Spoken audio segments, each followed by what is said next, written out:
Moss Media. Welcome to the Independent Voter Podcast from Independent Voter Project. We're going to expand a little bit. A new era of independent voter news that the journalists just don't cover. It's where we have these debates on a national level, really taking on issues so that people have more educated disagreements with each other.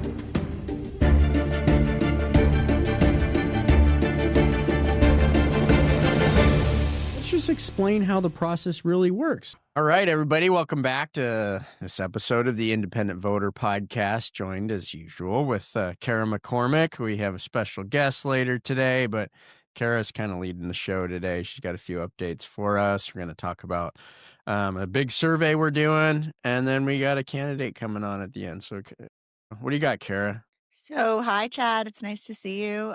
Today, we're going to dive into a theme that keeps repeating itself over and over again in American politics, which is voters make a decision, a clear decision, and then state officials find ways not to listen to them at all. We're going to start about the state of Missouri, where Independent Voter News' Sean Griffiths has been writing a lot about a voter-backed challenge to a congressional gerrymander, and the whole thing is hanging in the balance. This is one of those stories that sounds totally technical at first, but, like about signatures and deadlines. But it's really like about whether or not citizen democracy still has a chance and still works when it threatens people in power, and whether or not these rules are for everyone or if these are our suggestions. So have you heard about this? Did you read Sean's story? I did. I know a little bit, and we're going to be bringing Sean on so he can tell you this stuff firsthand in future episodes and everything. For those of you who've been following for a while, Sean's got his eyes everywhere in this space. And, the short of it is I'm following Missouri. It sounds like there's a huge voter backlash. They got way more signatures in a way shorter period of time than, signature drives are a nightmare for a variety of reasons. So to get way more signatures than you need in a short period of time means there's some real voter angst out there, right? And, they're running into things that you've run in your career, Kara. What do you make of it? What do you think's going to happen over there? So it's just, the group is called People Not Politicians. Gotta love that name. They put in 305,000 signatures. I think they needed a little over 100,000. So yeah, it's about 100. 3 times the amount that was needed. So they tripled that. And, the cool thing is it didn't take them a year and a half. They did it since September. So that's hard. It wasn't some long running effort, but it's really hard to start collecting in mid-September. And what are we now, December 17th? And they've tripled the number that they need. That's pretty awesome. I would just call that extraordinary, having been involved in a lot of those sorts of efforts myself. And so the Secretary of State, his name is Denny Hoskins. And so the Missouri Secretary of State, he initially approved their petition. But then he said, any petitions that you gathered before October 14th aren't going to count. At that point, the campaign was like, but wait, we've already gathered 100,000 signatures. And so the campaign is now sort of in a fight to get certain signatures counted. And then the other thing about it that's super interesting is that in most states where they have this referendum, the minute that people turn their signatures in, it's supposed to get rid of it's supposed to basically freeze the law in place. And then the officials are supposed to start implementing it. But Missouri is trying to wiggle out of that as well, which really brings me back to, some PTSD from Maine when they tried to do the same thing on our people's veto referendum, which is to basically say that, even though all these signatures have been collected and turned in, we still don't have to implement the law just yet. We have to see if all these signatures are valid, for example. These are the games they play, so to speak, right? Is that, look at California. Like, people talk about the history of the California's top 2 primary, right? That didn't come out, and that was passed in 2010 by the voters, and we've talked about it in the past. The 3 lawsuits that were defended all the way to the Supreme Court, but really go back even further. When California passed the open blanket primary in the 90s, right? And that created what we had, an open primary on a partisan basis, right? And the parties sued all the way to the Supreme Court and won. That was California Democratic Party v. Jones. I always like telling the stories. The case is Democratic Party v. Jones, so the Democrats filed the lawsuit. They were named in the lawsuit. The attorney argued the case with the Democrats was the Republican Party's attorney. So to show you they were in cahoots on this one. But I'm bringing up this example because it's a perfect, right? The Supreme Court invalidated that open primary that was the voters wanted. The legislature didn't go back and say, well, how do we do it so that we satisfy the will of the voters? They said, no, we'll just go back to the old closed primary system because that's the Supreme Court said the one we have now is unconstitutional, right? And that's what then ultimately led, okay, fine, we'll come and do this again. And we ran a nonpartisan primary. The point being, like, when you're not, when you're on the offense or something, you're on the outside, so to speak, and you're passing a reform that the institutions don't like, it's not as easy as just passing the reform, right? They're going to take every opportunity to mitigate your success, right? And we're seeing that in Missouri, and we're not picking on Republican states. I just picked on California. It's a bipartisan agreement that when we got power, we want to keep it, and we don't want competition. Yeah, I mean, we talk about that all the time. The story in Maine is that we adopted ranked choice voting in 2016 by popular vote. And then the lawmakers delayed it. They set it up for repeal. They repealed it in the middle of the night. It forced us to launch something called a people's veto just to protect what the voters had already approved. And even after we collected another, 88,000 signatures, the Secretary of State at the time, Matt Dunlop, he still tried to keep that delayed law in effect. We turned in more signatures than we needed. And ultimately, we ended up having to sue the Secretary of State to get him to implement the law. And, it's just, it's frustrating. I think it's really funny that right now the same person, Matt Dunlop, who was the Secretary of State of Maine at that time, is now running for Congress. And he is talking about his success as one of his accomplishments of implementing ranked choice voting, which is, little hard to stomach given how hard he fought it now that it's popular and everyone loves it. Right. He's all on board. Right. All of a sudden there's four things when it happens. I mean, it's not unusual. You look right now, you have Newsom who's running for president, obviously, right? He did the Prop 50 stuff. I don't know where the reform community is going to sit because Newsom has a history, right, of vetoing attempts to try alternative voting methods and stuff, throughout California. So it'll be interesting, how does he switch? Because, Democratic voters love this stuff, right? And they tend to be the ones that support things like ranked choice voting and open primaries and things like this. So Yeah, but I Chad, don't I know mean, if that is the opposition is not partisan, right? It comes from right. both sides, just like what you're saying. In Maine, it was a Democratic Secretary of State, Democratic Party Secretary of State who tried to stop us at every turn and said that the sky was going to fall and said things like, implementing ranked choice voting is like shooting the Death Star out of the sky. You only get one shot at it, and that he was like Luke Skywalker or whatever. Yeah. It's both parties are going to fight this stuff. Yeah. Well, I mean, you saw we played it last week, the hearings they had in DC and just the ridiculous stuff to stall it. Like, oh my gosh, this is going to be, the world's going to end if we go and pursue this. Meanwhile, you have states like, let's pick on New Jersey a little bit. They have pure closed primaries. They have a turnout that's like less than 10%. And so and then you have no competitive general elections.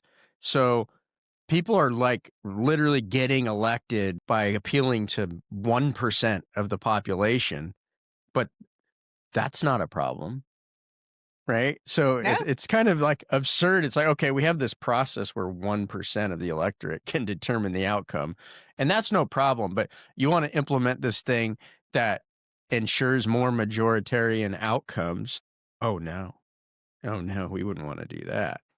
No, they're going to use all the procedures that they possibly can to stop anything that threatens their own power, and to hell with the voters. And that's why Missouri and what people, not politicians, are doing in Missouri, it matters for the rest of the country, what you're doing out there in Missouri. It matters that you defend your right to have this citizen democracy and use the tools that are given to you in your constitution and fight back against the politicians who will try to stop you.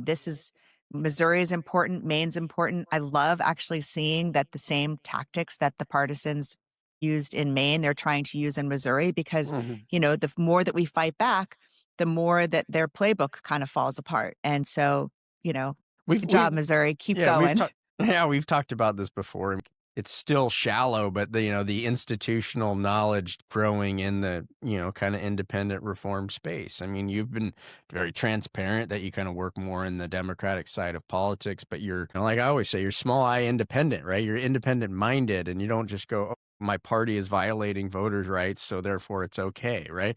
Is that if we build this institutional knowledge among Republicans and independents and Democrats that like understand the games they'll play, and that at the end of the day, we're trying to get a system that's just more competitive, right? And like Totally.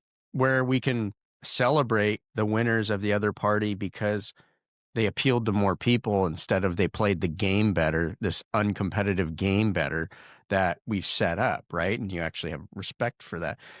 That's one of the things I think we're trying to do before we get to our special guest is as part of these games, like California has gone to a nonpartisan primary, but they still play the same Democrat Republican races. Is one thing that Independent Voter Project's doing right now is what people might not realize. There's almost 1 million NPP, and that's what they call them in California, independent voters that vote in every primary, every general election. There's another almost 3 million that basically vote in every general election, which means they're paying attention, and you could probably get them to vote in the primary, right? But Sure. are either party machines going to try to get out independent voters who they don't know who they're going to vote for, right? So one thing we're doing, just to put it out there, is we're doing what I'm pretty confident is the largest survey of independent voters in the history of the country. Right now, I think we've already gotten well over 2,000 respondents filling out questions about, not what the Democrats think, not what the Republicans think. You can go to the Politico story of the day and they'll say, well, independents are just right and left leaners, like hogwash. Like, we're going to pull just independents, see what they think. We'll have a looker studio so you can visualize the data, so you can look at these folks and just understand, like, look, independent voters are all over the map, but they're not red, they're not blue, but they do vote. And in states like California that have nonpartisan primaries, if you're running for office, you should listen to them, because oftentimes your race is going to be decided by a margin of victory that NPP voters can deliver. I hope that was a decent segue into our last segment. We're bringing on an independent congressional candidate. Kara, I don't know if Yes. you want to final take. Like, you already had a couple things go viral because you've been following this stuff and kind of seen the writing on the wall, and now we may have a major announcement this week. But what's hilarious to me, you remember the last time you covered Fox's news, like, gripe about the cannabis stuff. The irony is, like, Fox News says they're against descheduling, but their reasons is the very reason why you need to reschedule. They're like, oh no, don't reschedule this because the marijuana is too strong. Well, no shit, because they're not regulated. This too strong stuff is coming from people who are not following the rules, who actually don't want it to be rescheduled, because if you're making it totally illegal, that makes them own the black market, which compete, so I mean, Yes. do you see the same absurdity in their argumentation that It I do? seems like Fox, yes, I totally do. It seems like Fox News is just on this loop right now. They're all freaking out completely that Trump really might reschedule um, cannabis from Schedule 1 to Schedule 3. And Yeah. so they're all sort of parroting this talking point, talking about how marijuana is too strong, how cannabis is too powerful. But that's exactly the reason Right. why you need to reschedule I it, mean, it's so this. that it can be regulated, so that it can be so that we can know what is in the the people can protect their health by knowing what's the amount of THC that's in the It's cannabis. the prohibitionist argument. It's like you're not getting rid of alcohol by when we had prohibition, right? All you did was you had people making it without any rules or regulations, and then serving it in the speakeasies where, like, you never knew what was actually in it. Who knows, right? But the irony is, like, all these arguments they're throwing out, like, every single one is the same argument that the above board cannabis industry, the folks that are licensed, that want to follow the rules, it's actually the same argument saying the black market's going to win. Kids are going to be compromised. All of this stuff, if you keep this on schedule as a Schedule 1 drug, because we can't compete with that big black market that's giving out, things that look like Skittles that have 1,000 times the THC, which we wouldn't do.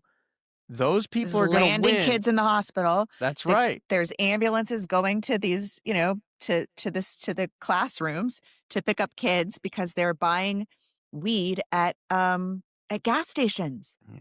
And so, yeah.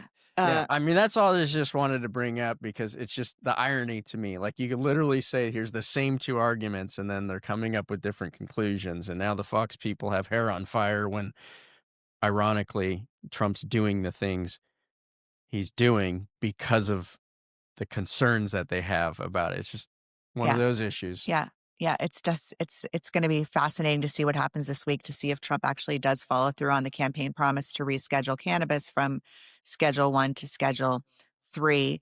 And, we'll be covering that at Independent Voter News. Go to ivn.us to follow this story. If you want to introduce our guest, is our guest even here? Is she waiting for us? Oh, she's here. She's ready for us. So in April of this year, this is Nina Linh. She announced her candidacy for the 40th Congressional District in California, and she announced as a Democrat.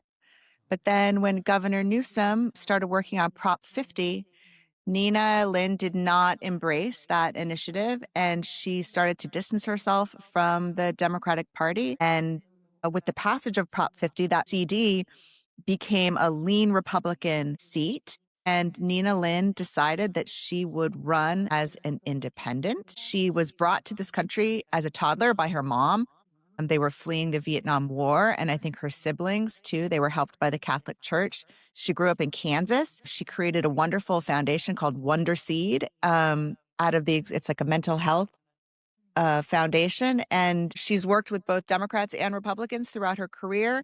She's been an advisory board member of the Center for Tax and Budget Accountability. And with that, we're super delighted to have her. Welcome, Nina Linh, to the Independent Voter Podcast. All right, and as Nina comes on and our great Lena producer lets Nina in. One thing I want to qualify, we are the Independent Voter Project. I always emphasize that. We're not the Independent Candidate Project, or, we're about the rights of voters. Nina is running as an independent. We haven't traditionally brought candidates on. We'd be happy. We can start bringing on Republicans, Democrats. As I said, we always believe independence is a state of mind. It's not a party affiliation. I just want to qualify that. We're not endorsing Nina. We're not saying one way or another. So voters, make up your mind.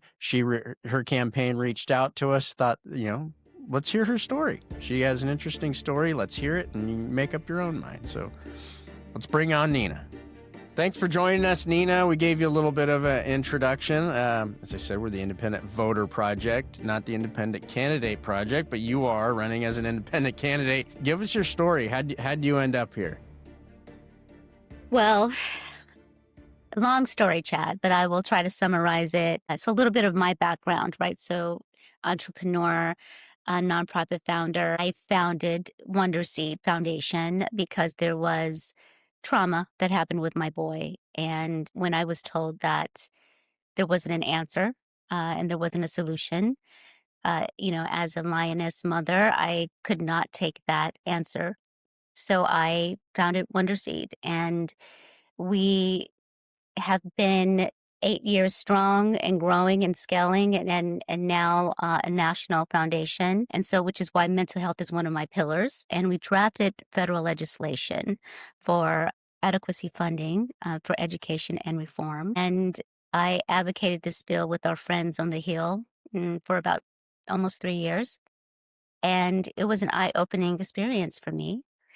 I was able to bring the parties together. Our committee is bipartisan, and we really got to a very, very close to a balanced solution. And then this administration came in, and we knew that the bill would stall. We also knew that public education was going to be on the chopping block. And for me, I'm first generation immigrant, and public education for me was a lifeline, right? And it still is a lifeline for many young people across the country. And so, I was at a personal inflection point in my life. And so I opened up an exploratory committee and I went on a listening tour in the district. Tell Not us about your district. so Tell the us about the district 40th. So I'm speaking about the old 40th before Prop 50, Okay. which was truly purple. You had, almost, equal amount of Republicans and Democrats, and then you had a very healthy amount of independents.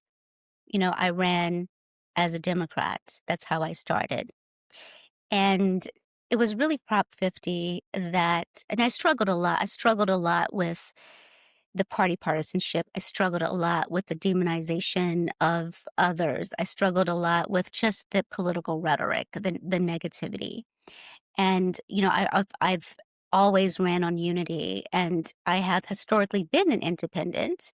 I have voted, a Democrat, right? And for progress. And I think that we can get into, I would love to really get into what that means for me. Going back to my why, my why was when I spoke to the people on the ground, Kara and Chad, I talked to independents, Republicans, Democrats, and it wasn't the stakeholders, it wasn't the activists, it was everyday people, veterans, students, mothers, grandmothers, and teachers, and it was the same song. Tune may have been a little different, but the lyrics were the same, and it was just basic survival economics.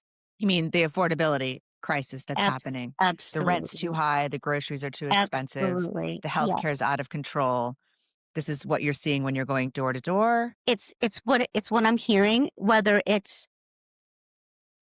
at a grocery store or whether it's at a rally or whether it is just me speaking with people on the street. And it was 3 months of this. It was 3 months of me going on a listening tour, but it was one particular interaction that I had with a Latina grandmother who I met at a rally, and I asked her, so, why are you here? I didn't present myself as a candidate. I just asked her, why are you here? What's heavy on your heart? And I literally felt it. She ended up in my arms crying, and she was just completely petrified that her two grandkids were going to lose health care. So what are you gonna say to the voters who say you're not really an independent though? You're just running as an independent because the numbers changed in your district. You're really just a Democrat trying to pretend that you're not really a Democrat. What do you say to those voters? I'm glad you asked that. If you go back to my voter registration, you will always see that I have been an independent. When I started my campaign, my messaging have not changed, Chad. The values still remain the same. The messaging still remains the same. I just feel more authentic now that I am free from partisan pressures and party politics, quite frankly. Literally haven't been told with, someone across the table from me that it's not your time. Like, you need So to get in line. yeah, so what's that one issue you can say, look, I'm definitely not a Democrat because I totally disagree with the party's position on this issue, right? Like what's an issue that you totally disagree with them Yeah, on? so thank you for asking. What pushed me over the line was Prop 50. The pressure that I received, how to support that, I needed to support it. I needed to advocate for it, door knock for it, do video supporting it. I absolutely refused to do it because I do not believe in gerrymandering. Call me naive. I call myself principled. Even though it looked like a win for California, I deeply felt like it was a loss for our nation. And it is a slippery slope. And I felt like here we are, California. We have an independent commission, not the only state to have this full independent commission, and to have it dismantled was really hard. It was really, disheartening for me. They were really trying to get you to do their agenda. And that was against sort of what your core principle Absolutely. was telling you. And so That's that at right. that point you said, you know what, I'm just going to run as an independent Yes. and I'm not going to I'm going to take the risk and sort of do this outside of my party and you know people who are partisans do not like when others, step out of line like that. You're going to have an uphill climb with this candidacy. It's hard to run as an independent, Nina. And so, we wish you all the very best in your endeavors, understanding what you're about to go through. It's a tough road, but it sounds like to me for you're feeling very principled about it. You know what? Thank you. I appreciate that. And quite frankly, I'm not going to sit on the sidelines. Whether Prop 50 passed or not, I would have changed my party because of what I have gone through and what I experienced in the first half of my my campaign. After Prop 50 passed, I went on a listening tour in the new 40th district. And I sat down with middle-aged woman, self-described hard Republican was her word. And I introduced myself this time as independent candidate. And she took the time to speak with me, and we started off, her arms were crossed. And she let me know that she voted for Trump, hard Republican values, but yet she is incredibly disheartened by the policies that are coming out of the White House. And by the time I was done speaking with her, she was hugging me and holding my hand and telling me that she would vote for me. So I know now that the people are ready for something different because they're incredibly exhausted, as am I, just exhausted from the hyperpartisanship and the divisiveness. And I think all of us are. yes, Yeah. it's traumatizing. It's been We are. traumatizing. And I know you got a long road. The institutional forces are up against you, but we're wishing you the best. And like you said, it is a door-to-door game, especially when you're running as an independent. It's just It getting is. out in the community and talking to people one by one. And so I appreciate you out there. You're doing it. And thank you for coming on the show.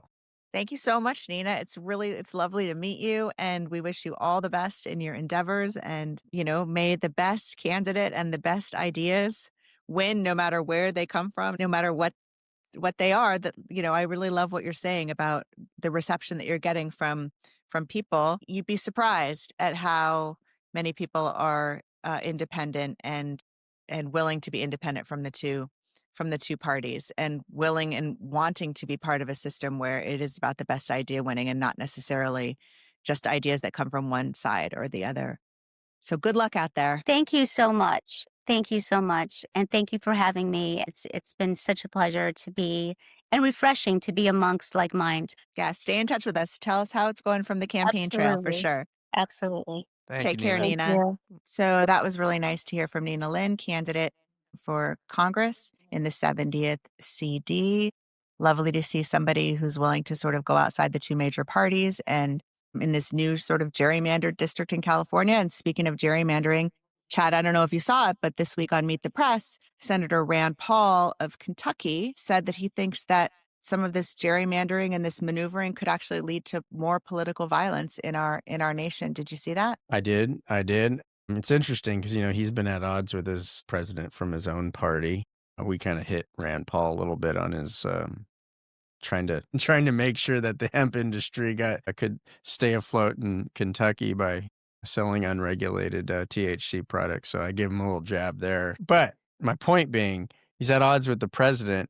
Is his trope genuine? Which it very well may be. I mean, the Pauls are known to be pretty principled folks. Or is it because now the light bulb's gone off that, wow, if I'm at odds with President Trump in a partisan primary, and the more the districts are gerrymandered, the more power somebody I might be at odds with has to determine the outcome of my primary. I don't know, but I think it's a good highlight there to go the inter-party turmoil that can be created on gerrymandering fights. Yeah, for sure. And I'm not sure he's got that personal, motivation. It seems like what he's saying is that the system is like eroding and that people are losing their trust in our system because of the way that it's being manipulated. And so, unless we sort of get back on the right side of the voters and the voters start feeling like, they're giving their consent. Yeah, well, I mean, That's the whole point of why we talk about it all the time. That's why we have government, so we're not fighting in the street. Right. And then, like, can we just be honest? Like, I'm going to say I might take tack from my Democratic friends who supported the Prop 50. I have lots of friends who support it. I get the arguments, and you're going to the state. But come on, you're the same people that went out and did a no kings protest. Okay. You go, oh, we don't want kings. We want to have democracy and all this stuff. And the moment Prop 50 comes out and says, how about we take something that's a democratic gold, it's a sacred cow, and say, why don't we hand over voter control to our political party, right? Rather than to the voters. And that's really what gerrymandering is. It's a transfer of power from voters to political parties, right? And if it's a Republican state, you're transferring the power to the Republicans. If it's a Democrat state, you're transferring it to the Democrats. So how you could be out in the street waving signs being, I'm against dictatorships, I'm against kings, and then in the next breath go out, and we heard it in the Nina thing, the whole party apparatus telling you, go out and campaign for Prop 50 to take your rights away. To me, think it's a little bit hypocritical. For sure. Like, voters definitely overwhelmingly reject gerrymandering. They definitely do. There's a new poll in Maryland that's out this week that says that 81% of the people say that redrawing the districts to benefit one party or the other party is a major problem for our democracy. So, here we are. Another quick thing to talk about real quick is that in California, there's a voter ID initiative going on. And I think it's being run by an organization called Reform California. And they need, I think, something like 1 million signatures to get on the ballot, Chad. And they're just about 300,000 shy. So while a lot of reform efforts are kind of going to be sleepier around the holidays, this one is really going to have to kick into high gear in order to meet that New Year's Eve deadline. That'll be an interesting one to watch. I mean, voter ID is another issue where, it's been partisanized, right? Democrats don't want it, Republicans do. And then, of course, everybody overreaches or underreaches, however your perspective is. But when you go out and poll, it's like 80% of people think we should have some form of voter ID. And in most countries do. Almost every developed country, like, you can't just walk in and just say, I'm Joe Smith, I'm a registered voter, give me a ballot, right? It'll be very interesting to see whether they qualify and how that might change some of the dynamics, because there's a lot of Democrats even in California that say, yeah, well, that seems kind of reasonable that you have to prove who you are. So we'll see. And just to be clear, like, you do have to prove who you are when you first go to register to vote in California. You do have to show your ID. It does have to have the address that matches.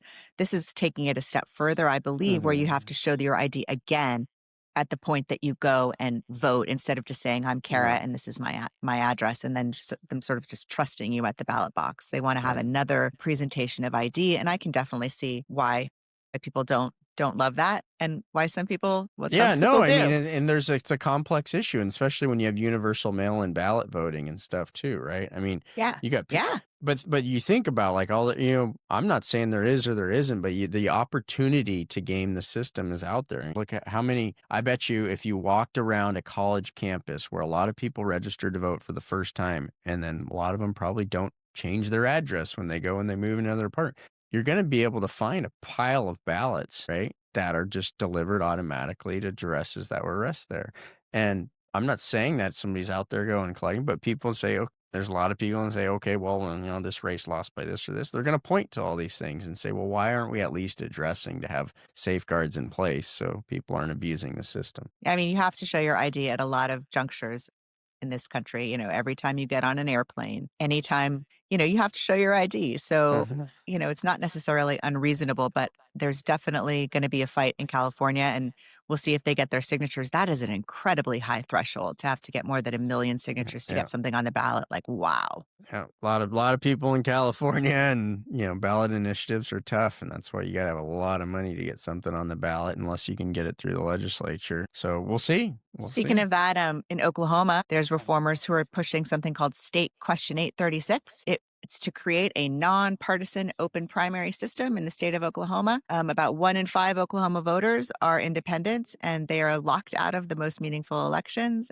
We've got a situation there in Oklahoma where 68% of the races are uncontested and decided in closed primaries. And, here at the Independent Voter Project, we really don't think that's representative democracy. So our hats off to Oklahoma reformers as they work on Question 836. What do you think about that? I mean, I like to. I hope it passes. You like to see these things keep pushing forward. You got, and you look how like bipartisan this issue is. You got this going on in Oklahoma. You have folks trying, for I think a third or fourth time out there in Oregon, right? You got all these efforts that kind of manifest. I mean, frankly, they passed it in Florida. They passed a nonpartisan primary in Florida with 58%, but then they have this minority rules.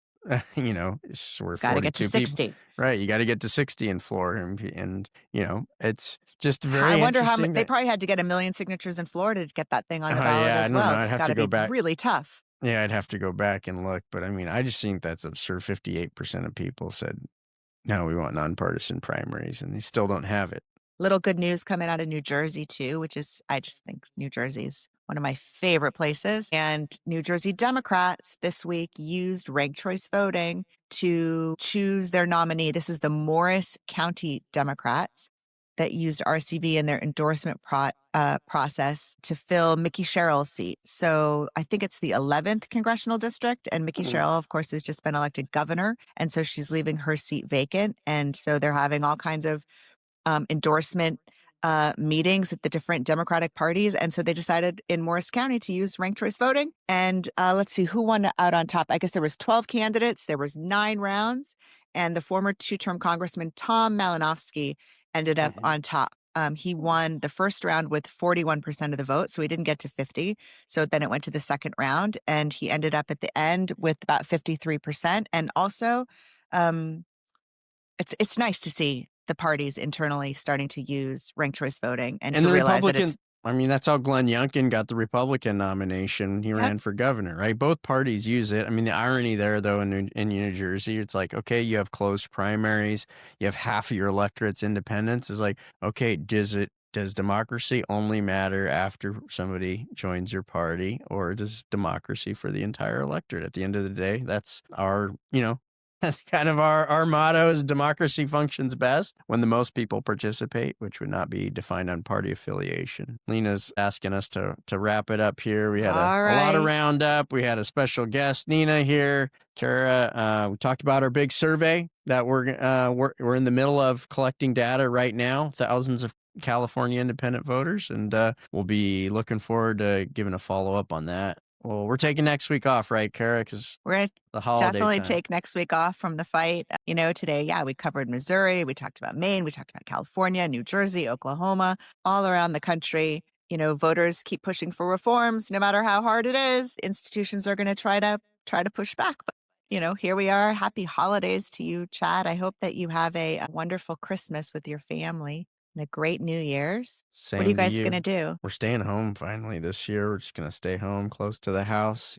Grandparents and my grandpa, who, are my next door neighbors, and open lots of presents. I assume your kids are coming home from college, yeah? I have one who's home already. One has another final exam tomorrow in New York, and then he'll come home on Saturday. And we're gonna stay in and be very cozy, have lots of fires, hot chocolate, open presents. It'll be nice. It'll be really nice to have that togetherness. All right. We'll see you in 2026. Wow. I can't believe it. It's going to be a good year. See you in 2026. And it's been a great year for independent voters, and hopefully a really exciting next year. Sure will be even bigger. Yep. See everybody at ivn.us. Check out Independent Voter Project. If you can, you want to make a year-end contribution. We'd love it. We got a lot of stuff going on in 2026. And thank you as always. See you next time. You can also subscribe on YouTube and Spotify and Apple Music, wherever you get your podcasts. Please share this episode with a friend. And follow us on X and on Instagram at Independent Voter. Bye, everybody. Bye, everybody. This is the Independent Voter Podcast, sponsored by the Independent Voter Project and produced by Olas Media.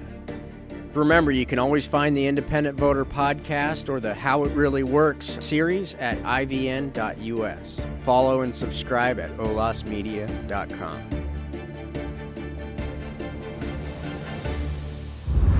Olas Media.